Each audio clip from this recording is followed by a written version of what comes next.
Hello everyone, in this video we will learn how to analyze data quickly in Excel. So let's start this from Excel, and here you can see I have a sales data.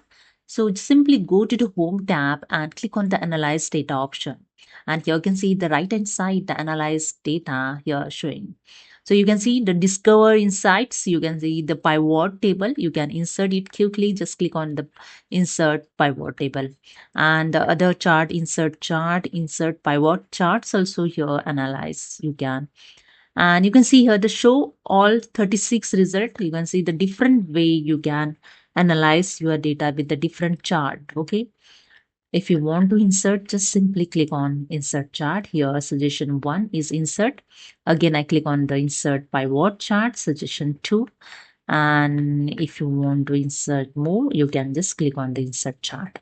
Okay, and with this here you can see some suggested question also showing the percentage of total unit price for each product, and you can just simply click on it and you get the result of the suggested question also.